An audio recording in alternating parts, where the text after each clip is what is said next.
Welcome to my channel. ಇವತ್ತಿನ ವಿಡಿಯೋದಲ್ಲಿ ಹಲಸಿನ ಹಣ್ಣನ್ನು ತಿಂದ್ಬಿಟ್ಟು ಸಾಮಾನ್ಯವಾಗಿ ಹಲಸಿನ ಬೀಜನ ಬಿಸಾಕ್ಬಿಡ್ತೀವಿ. ಬಿಸಾಕೋ ಬದಲು ಈ ರೀತಿಯಾಗಿ ರುಚಿಕರವಾದಂಥ ಸಾಂಬಾರನ್ನ ಮಾಡ್ಕೊಂಡು ತಿಂದರೆ ಅನ್ನ ಮುದ್ದೆಗೆಲ್ಲ ತುಂಬ ಟೇಸ್ಟಿಯಾಗಿರುತ್ತೆ. ಹಾಗೆ ಹಲಸಿನ ಬೀಜದಲ್ಲಿ ತುಂಬ ಪ್ರೋಟೀನ್ ಇರೋದ್ರಿಂದ ದೇಹಕ್ಕೂ ಸಹ ತುಂಬ ಒಳ್ಳೆಯದು. ನೋಡಿ, ಈ ರೀತಿಯಾಗಿ ಹಲಸಿನ ಬೀಜನ ತೊಗೊಂಡಿದ್ದೀನಿ. ಹಲಸಿನ ಬೀಜನ ಈ ರೀತಿಯಾಗಿ ನಾವು ಇದ್ರ ಸಿಪ್ಪೆನೆಲ್ಲ ಬಿಡಿಸಿ ತಗೊಳ್ಬೇಕಾಗುತ್ತೆ. ನೋಡಿ, ಈ ರೀತಿಯಾಗಿ ಜಜ್ಜಿದ್ರೆ ಇದರ ಸಿಪ್ಪೆ ಎಲ್ಲ ನೀಟಾಗಿ ಬಿಟ್ಕೊಂಡ್ಬಿಡುತ್ತೆ. ಎಲ್ಲ ಹಲಸಿನ ಬೀಜದಲ್ಲೂ ಸಹ ನಾನು ಇದೇ ರೀತಿಯಾಗಿ ಜಜ್ಜಿಬಿಟ್ಟು ಸಿಪ್ಪೆನೆಲ್ಲ ಬಿಡಿಸಿ ಇಟ್ಕೊಳ್ತೀನಿ. ನೋಡಿ, ಈ ರೀತಿಯಾಗಿ ಜಜ್ಜಬೇಕಾದ್ರೆ ಒಳಗಡೆ ನೋಡಿ ಈ ರೀತಿಯಾಗಿ ಬೀಜ ಸ್ವಲ್ಪ ಓಪನ್ ಆಗಬೇಕು. ಯಾಕಂದರೆ ಒಳಗಡೆ ಬೀಜ ಓಪನ್ ಆಗೋದ್ರಿಂದ ಉಪ್ಪು ಖಾರ ಎಲ್ಲ ಚೆನ್ನಾಗಿ ಹಿಡಿಯುತ್ತೆ ಸಾರಿಗೆ. ಎಲ್ಲ ಬೀಜನೂ ಸಹ ನಾನು ಇದೇ ರೀತಿಯಾಗಿ ಜಜ್ಜಿಬಿಟ್ಟು ಸಿಪ್ಪೆನೆಲ್ಲ ತೆಗೆದು ಇಟ್ಕೊಳ್ತೀನಿ. ನೋಡಿ, ಎಲ್ಲ ಬೀಜನೂ ಸಹ ಈ ರೀತಿಯಾಗಿ ಸಿಪ್ಪೆನೆಲ್ಲ ಬಿಡಿಸಿ ಇಟ್ಕೊಂಡಿದ್ದೀನಿ. ನೋಡಿ, ಈ ರೀತಿಯಾಗಿ ಬೀಜ ಸ್ವಲ್ಪ ಓಪನ್ ಆಗಿರಬೇಕು. ಆಗ ಉಪ್ಪು ಖಾರ ಎಲ್ಲ ಚೆನ್ನಾಗಿ ಹಿಡಿಯುತ್ತೆ ಮತ್ತು ಟೇಸ್ಟು ಸಹ ಚೆನ್ನಾಗಿರುತ್ತೆ. ಇಲ್ಲಾಂದರೆ ಸಪ್ಪೆ ಸಪ್ಪೆ ಅನಿಸುತ್ತೆ ಬೀಜ. ಅದರಿಂದ ಈ ರೀತಿಯಾಗಿ ಕಟ್ ಮಾಡಿ ಇಟ್ಕೊಳ್ಬೇಕು, ಇಲ್ಲ ಜಜ್ಜಿ ಇಟ್ಕೊಳ್ಬೇಕು. ನೋಡಿ, ಮೊದಲನೇದಾಗಿ ಒಂದು ಕುಕ್ಕರ್ಗೆ ನಾನು 1 ಕಪ್ ತೊಗರಿಬೇಳೆ ಹಾಕ್ಕೊಳ್ತಾ ಇದ್ದೀನಿ. ತೊಗರಿಬೇಳೆನ ಚೆನ್ನಾಗಿ 1-2 ಸರಿ ವಾಶ್ ಮಾಡ್ಕೊಂಡಾದಮೇಲೆ 1-2 ಟೊಮೆಟೊ ಹಣ್ಣನ್ನು ಕಟ್ ಮಾಡಿ ಸೇರಿಸ್ತಾ ಇದ್ದೀನಿ. ಆನಂತರ 1 ಈರುಳ್ಳಿನ ಸಹ ಕಟ್ ಮಾಡಿ ಹಾಕ್ಕೊಳ್ತಾ ಇದ್ದೀನಿ. 5-6 ಎಸಳು ಬೆಳ್ಳುಳ್ಳಿನ ಜಜ್ಜಿಬಿಟ್ಟು ಹಾಕ್ಕೊಳ್ತಾ ಇದ್ದೀನಿ.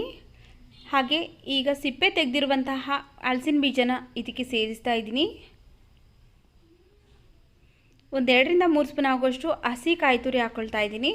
1 ಕಾಲು ಸ್ಪೂನ್ ಆಗೋಷ್ಟು ಅರಿಶಿನ ಪುಡಿ, 1.5 ಸ್ಪೂನ್ ಆಗೋಷ್ಟು ಸಾಂಬಾರು ಪೌಡ್ರ್ ಹಾಕ್ಕೊಳ್ತಾ ಇದ್ದೀನಿ. ಸಾಂಬಾರು ಪೌಡ್ರ್ ರೆಸಿಪಿ ಬೇಕು ಅಂದರೆ ಚಾನಲಲ್ಲಿ ಆಲ್ರೆಡಿ ಅಪ್ಲೋಡ್ ಮಾಡಿದ್ದೀನಿ, ಪ್ಲೀಸ್ ಒಂದ್ಸರಿ ಚೆಕ್ ಮಾಡಿ. 1/4 ಸ್ಪೂನ್ ಆಗೋಷ್ಟು ರೆಡ್ ಚಿಲ್ಲಿ ಪೌಡ್ರ್ ಹಾಕ್ಕೊಳ್ತಾ ಇದ್ದೀನಿ. ನಿಮ್ಮ ಖಾರಕ್ಕೆ ತಕ್ಕನಾಗೆ ನೀವು ರೆಡ್ ಚಿಲ್ಲಿ ಪೌಡ್ರ್ ಹಾಕ್ಕೊಳ್ಳಿ. ಹಾಗೆ ಸಾಂಬಾರು ಮಾಡೋದಕ್ಕೆ ಬೇಕಾಗುವಷ್ಟು ನೀರನ್ನು ಸೇರಿಸಿ ರುಚಿಗೆ ತಕ್ಕಷ್ಟು ಉಪ್ಪು ಹಾಕ್ಕೊಳ್ತಾ ಇದ್ದೀನಿ. ಈಗ ಇವಿಷ್ಟನ್ನು ನಾವು ಒಂದ್ಸರಿ ಮಿಕ್ಸ್ ಮಾಡ್ಕೊಳ್ಬೇಕು. ನೋಡಿ, ಈಗ ಮಿಕ್ಸ್ ಮಾಡ್ಕೊಂಡಾಗಿದೆ. ಈಗ ಕುಕ್ಕರ್ ಲಿಡ್ನ ಕ್ಲೋಸ್ ಮಾಡಿ ಸ್ಟವ್ ಮೇಲಿಟ್ಟು ಕರೆಕ್ಟಾಗಿ 3 ವಿಷಿಲ್ ಕೂಗಿಸ್ಕೊಳ್ಬೇಕು. ಬೇಳೆ ಹಾಗೆಯೇ ಹಲಸಿನ ಬೀಜ ಎಲ್ಲ ಚೆನ್ನಾಗಿ ಬೇಯಬೇಕು. ನೋಡಿ, ಇಲ್ಲಿ 3 ವಿಷಿಲ್ ಬಂದು ಕಂಪ್ಲೀಟಾಗಿ ಪ್ರೆಷರ್ ಎಲ್ಲ ಹೋದ್ಮೇಲೆ ಓಪನ್ ಮಾಡ್ತಾಯಿದ್ದೀನಿ. ಬೇಳೆ ಹಾಗೆ ಹಲಸಿನ ಬೀಜ ಎಲ್ಲ ಚೆನ್ನಾಗಿ ಬೆಂದಿದೆ. ಈಗ ಇದರಲ್ಲಿರುವಂಥ ಬೇಳೆನ ನಾವು ಸ್ವಲ್ಪ ಮ್ಯಾಶ್ ಮಾಡ್ಕೊಳ್ಬೇಕು.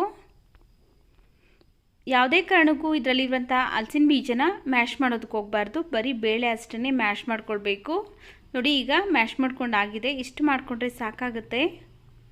ಈಗ ಇದಕ್ಕೆ ನಾವು 1 ನೆಲ್ಲಿಕಾಯಿ ಗಾತ್ರದಷ್ಟು ಹುಣಸೆ ಹಣ್ಣನ್ನು ನೆನೆಸ್ಬಿಟ್ಟು ಅದರ ರಸನ ಕಿವುಚ್ಬಿಟ್ಟು ಹಾಕ್ಕೊಳ್ತಾ ಇದ್ದೀನಿ. ಆನಂತರ ಸಾಂಬಾರು ಕನ್ಸಿಸ್ಟೆನ್ಸಿ ನೋಡಿಕೊಂಡು ನೀವು ನೀರನ್ನು ಸೇರಿಸ್ಕೊಂಡು ಅಡ್ಜಸ್ಟ್ ಮಾಡ್ಕೊಳ್ಳಿ. ನಾನಿಲ್ಲಿ ಅನ್ನ ಮತ್ತು ಮುದ್ದೆಗೆ ಮಾಡೋದ್ರಿಂದ ಮೀಡಿಯಮ್ ಕನ್ಸಿಸ್ಟೆನ್ಸಿಲಿ ನಾನು ಸಾರನ್ನ ಮಾಡ್ಕೊಳ್ತೀನಿ. ಈಗ ಉಪ್ಪು ಖಾರ ಬೇಕಿದ್ರೆ ಈ ಟೈಮಲ್ಲಿ ನೀವು ಸೇರಿಸ್ಕೊಂಡು ಅಡ್ಜಸ್ಟ್ ಮಾಡ್ಕೊಳ್ಬೇಕು. ಇದನ್ನು ಸ್ಟವ್ ಮೇಲಿಟ್ಟು ಚೆನ್ನಾಗಿ 3-4 ನಿಮಿಷ ಚೆನ್ನಾಗಿ ಕುದಿಸ್ಕೊಳ್ಳೋಣ. ನೋಡಿ, ಇಲ್ಲಿ 3-4 ನಿಮಿಷ ಆಗಿದೆ, ಚೆನ್ನಾಗಿ ಕುದೀತಾ ಇದೆ. ಈಗ ಸಾಂಬಾರು ರೆಡಿ ಆಗಿದೆ. ಇದನ್ನು ಸೈಡ್ಗೆ ಇಟ್ಟು ನಾವು ಒಗ್ಗರಣೆ ಮಾಡ್ಕೊಳ್ಳೋಣ. ಸಾಂಬಾರಿಗೆ ಒಂದು ಪ್ಯಾನ್ ಬಿಸಿಗಿಟ್ಟು ಅದಕ್ಕೆ ನಾನು 1 ಟೇಬಲ್ ಸ್ಪೂನ್ ಹಾಕೋಷ್ಟು ಎಣ್ಣೆ ಹಾಕ್ಕೊಳ್ತಾ ಇದ್ದೀನಿ. ಎಣ್ಣೆ ಬಿಸಿ ಆದಮೇಲೆ 1 ಸ್ಪೂನ್ ಹಾಕೋಷ್ಟು ಸಾಸಿವೆ, 1-2 ಬ್ಯಾಡಗಿ ಮೆಣಸಿನ್ಕಾಯಿನ ಕಟ್ ಮಾಡಿ ಹಾಕ್ಕೊಳ್ತಾ ಇದ್ದೀನಿ. ಹಾಗೆ ಒಂದು ಸ್ವಲ್ಪ ಹಿಂಗೆ ಹಾಕ್ಕೊಳ್ತಾ ಇದ್ದೀನಿ. ಒಂದು ಸ್ವಲ್ಪ ಹಸಿ ಕರಿಬೇವಿನ ಸೊಪ್ಪನ್ನು ಹಾಕಿ ಫ್ರೈ ಮಾಡಿಕೊಂಡು ಸ್ಟವ್ನ ಆಫ್ ಮಾಡಿಕೊಂಡು ಮಾಡಿಟ್ಕೊಂಡಿರುವಂಥ ಸಾಂಬಾರಿಗೆ ಹಾಕ್ಬಿಟ್ಟು ಚೆನ್ನಾಗಿ ಮಿಕ್ಸ್ ಮಾಡ್ಕೊಳ್ಳೋಣ. ಸಣ್ಣದಾಗಿ ಕಟ್ ಮಾಡಿರುವಂಥ ಕೊತ್ತಂಬರಿ ಸೊಪ್ಪನ್ನು ಈಗ ನಾನು ಸೇರಿಸ್ತಾ ಇದ್ದೀನಿ. ನೀವು ಬೇಕಿದ್ರೆ ಫಸ್ಟೇ ಸಾಂಬಾರು ಕುದಿಬೇಕಾದ್ರೆ ಸೇರಿಸ್ಕೊಳ್ಬೋದು. ನಾನಿಲ್ಲಿ ಲಾಸ್ಟಲ್ಲಿ ಸೇರಿಸ್ತಾ ಇದ್ದೀನಿ. ಹಾಕಿ ಚೆನ್ನಾಗಿ ಒಂದ್ಸರಿ ಮಿಕ್ಸ್ ಮಾಡಿಕೊಂಡ್ರೆ ಸಾಂಬಾರು ರೆಡಿ ಆಗಿದೆ. ಈ ವಿಡಿಯೋ ನಿಮಗೆ ಇಷ್ಟವಾಗಿದ್ದರೆ ಈ ವಿಡಿಯೋಗೊಂದು ಲೈಕ್ ಮಾಡಿ, ಈ ವಿಡಿಯೋವನ್ನು ನಿಮ್ಮ ಫ್ಯಾಮಿಲಿ ಫ್ರೆಂಡ್ಸ್ಗೆ ಶೇರ್ ಮಾಡಿ, ನಮ್ಮ ಚಾನಲ್ಗೆ ಸಬ್ಸ್ಕ್ರೈಬ್ ಮಾಡಿಕೊಂಡು ಸಪೋರ್ಟ್ ಮಾಡಿ ಸ್ನೇಹಿತರೆ.